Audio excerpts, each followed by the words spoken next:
मेरे बहुत ही प्रिय और बेहद सम्मानित साथियों, हृदय की असीम गहराइयों से अभिनंदन, बहुत बहुत हार्दिक स्वागत। साथियों, जब भी कोई लव मैरिज का डिसीजन लेता है तो उसके साथ ही वो एक और डिसीजन भी ले लेता है कि अब उसको कुंडली मिलान नहीं करना है।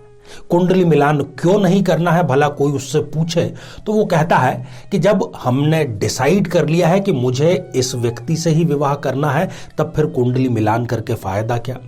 अगर किसी आचार्य जी ने, किसी पंडित जी ने कोई हमें इस प्रकार की बात कह दी जो कि हमारे दिल दिमाग में बैठ गई, तब फिर हमारी जिंदगी जो है आगे की वो दूभर हो जाएगी। इस समय वो एक बहुत छोटी पर बहुत महत्वपूर्ण बात भूल जाते हैं कि यदि वो समय रहते कुंडली मिलान के द्वारा किसी ऐसे बिंदु को जान लेते हैं जो यदि मिलान नहीं किया जा रहा है, मिलान नहीं हो पा रहा है, परंतु उसका यदि कोई छोटा सा उपाय वो कर ले तो उनके आने वाले कई संकट समाप्त हो सकते हैं। साथियों, इस श्रृंखला में हम यही चर्चा कर रहे हैं। यदि आप स्वयं जातक हैं तब भी आप ये एपिसोड देखिए, यदि आप माता पिता की भूमिका है तब भी आप ये एपिसोड जरूर देखिए। और आज हम चर्चा करेंगे मकर लग्न की जन्म पत्रिका के बारे में। आपका जो भी जीवन साथी है उससे संबंधित लग्न का जो एपिसोड है वो भी आपको जरूर देखना चाहिए। यहां आई बटन में हम उसका लिंक प्रोवाइड करा रहे हैं, यहां जाकर के आप पूरे एपिसोड्स देख सकते हैं। साथियों, हम विस्तार से इस पर चर्चा करें इससे पहले एक बेहद जरूरी सूचना कि हम हमारे प्रत्येक एपिसोड के अंत में किसी न किसी जातक के प्रश्न का उत्तर देते हैं और ये प्रश्न हमें प्राप्त होते हैं आप लोगों के ही द्वारा यूट्यूब कमेंट के माध्यम से।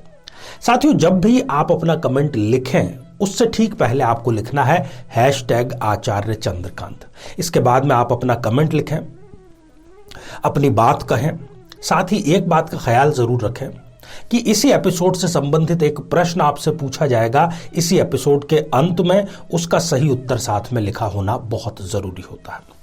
साथियों, यदि प्रेम से स्टार्ट होकर के गाड़ी विवाह तक पहुंच जाए और विवाह से लेकर के भाग्यों तक पहुंच जाए, भाग्य उदय यदि हो जाए कहा जाए, तो फिर हम इसको कहेंगे कि ये एक सफल प्रेम विवाह है।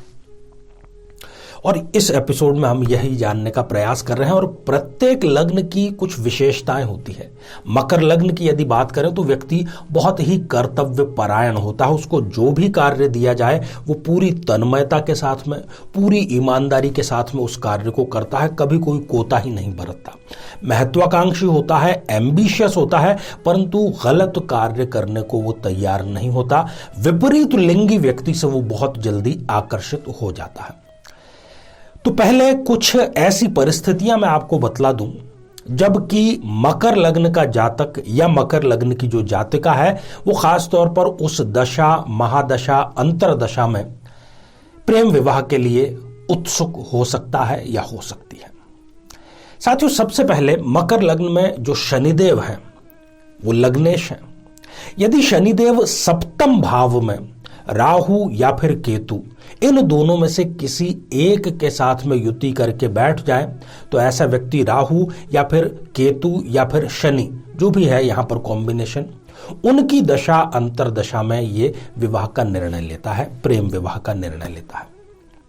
अब होता एग्जैक्टली ये है कि विवाह के पश्चात में इनके स्वयं की माता जी जो है वो इनके जीवन साथी के साथ में पटरी नहीं बैठाती। कुल मिलाकर के इनके मां की वजह से इनका जो रिश्ता है वो आगे का बिल्कुल भी ठीक नहीं चलता। ये बहुत पॉजिटिव रहने का प्रयास करते हैं, पॉजिटिव नहीं रह पाते और अंततः वो जो विवाह है वो टूटने की कगार पर आ जाता है। साथियों, दूसरी स्थिति, यदि इस जन्म पत्रिका के लग्न भाव में या फिर सप्तम भाव में चंद्रदेव विराजमान हो तो चंद्रमा की दशा अंतरदशा में ऐसा व्यक्ति जब अपनी प्रथम नौकरी कर रहा होता है या नौकरी में जब वो किसी ट्रेनिंग पीरियड में होता है, तब उसको कोई ऐसा व्यक्ति टकराता है जिससे वो आकर्षित होता है और प्रेम विवाह का वो डिसीजन लेता है। घर वाले उसके लिए एक से बढ़कर एक रिश्ते लाने को तैयार है, पर वो सबको दरकिनार कर देता है। अब अगर उसने लव मैरिज में कैसे कुंडली मिलान किया जाता है इस बात को यदि दरकिनार कर दे तो आगे जो उसका विवाह है वो संकटपूर्ण स्थिति में आ जाता है। साथियों, तीसरी स्थिति है शुक्र देव को लेकर के। दाम्पत्य संबंधों में शुक्र की अपनी बड़ी महत्वपूर्ण भूमिका होती है। यदि शुक्र इस जन्म पत्रिका में राहु या फिर केतु या फिर शनि, इनमें से किसी के भी साथ में युति करके विराजमान है, तो ऐसा व्यक्ति इन दशाओं, अंतरदशाओं में प्रेम विवाह के लिए उत्सुक होता है, अति आवेशित होकर के वो कार्य करता है, और विवाह के पश्चात उन पति पत्नी में हिंसक झड़प भी होती है। और इनकी, चूंकि मकर लग्न के जातक की एक बड़ी विशेषता होती है कि वो अपना जो कष्ट है वो आसानी से किसी को बतलाता नहीं है, तो वो इस दाम्पत्य के कष्ट को भी लंबे समय तक अपने दोस्तों से, रिश्तेदारों से, घर वालों से छुपा करके रखता है, परंतु बाद में कहता है ना, ऐसी चीजें ज्यादा समय तक छुप नहीं पाती है। साथियों, चौथी स्थिति, यदि इस जन्म पत्रिका में शनि और चंद्रमा दो की एक दूसरे के बड़े परम शत्रु हैं, यदि उनकी युति विराजमान है, खासतौर पर या तो लग्न में या पंचम भाव में या सप्तम भाव में या फिर अष्टम भाव में, तो विवाह का ये डिसीजन लेगा शनि की दशा अंतरदशा में, चंद्रमा की दशा अंतरदशा में, और इसके बाद में अपने घर वालों के ही विरोध का इनको सामना करना पड़ता है। अपनों के ही दरवाजे इनके लिए सर्वथा बंद हो जाते हैं, और इनकी आंख कब खुलती है? जब चिड़िया चुग चुकी होती है खेत। हाँ, ये बात जरूर है कि ये धोखा जो इनको मिलता है, इससे इनके व्यक्तित्व में एक बहुत बड़ी परिपक्वता आती है, और ये उस एनर्जी का सकारात्मक प्रयोग करके अपनी जॉब या फिर अपने व्यापार में चरम पर अवश्य पहुंचते हैं।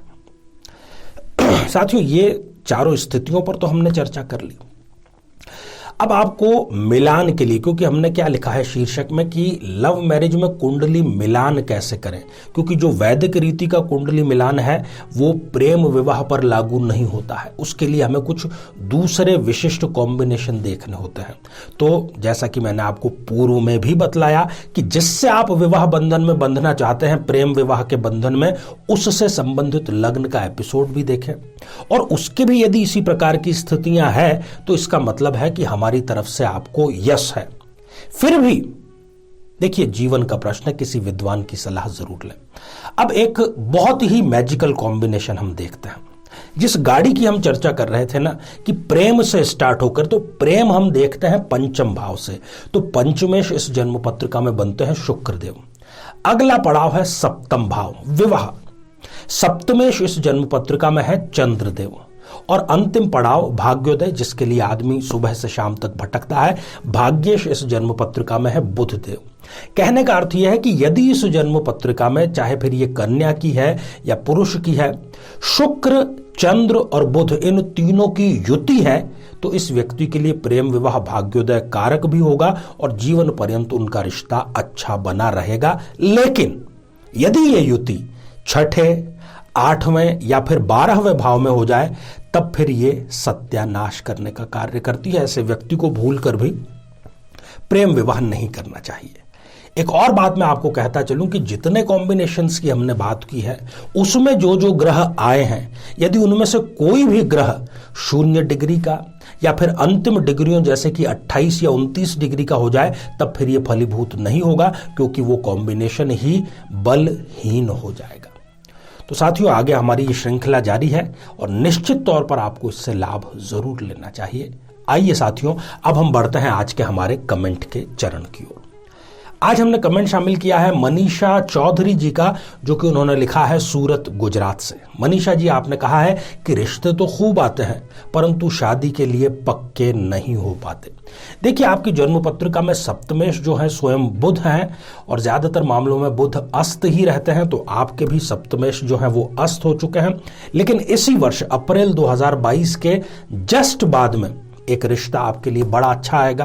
कुंडली आप जरूर मिलवाइएगा। 2 कार्य आप शुरू कर दें। एक तो हल्दी का आप टीका लगाना प्रारंभ कर दें, गुरुवार से इसको प्रारंभ कर सकते हैं, और गौ माता की सेवा नियमित रूप से करें, उनको हरा चारा समर्पित करें। तो साथियों, अब आज का बेहद ही आसान सा प्रश्न। आज हमने चर्चा की मकर लग्न की, चर्चा की कुछ ऐसी बिंदुओं की जिसमें लव मैरिज के योग या उसकी सफलता असफलता के योग होते हैं। तो मकर लग्न में सप्तमेश कौन सा ग्रह होता है? साथियों, आप सभी स्वस्थ, समृद्ध और शांतिपूर्वक जीवन व्यतीत करें। नमस्कार। जीवन में किसी समस्या का सामना कर रहे हैं, जैसे कि शादी में देरी होना, पति पत्नी में मनमुटाव या तलाक तक की नौबत आ जाना, संतान का प्राप्त न हो पाना, नौकरी या धन प्राप्ति में बाधा आना, जीवन के प्रत्येक क्षेत्र में किसी न किसी प्रकार की बाधा आना, तो आज ही अपनी जन्म पत्रिका का संपूर्ण विश्लेषण करवाएं और पाएं समस्या से सदैव के लिए मुक्ति।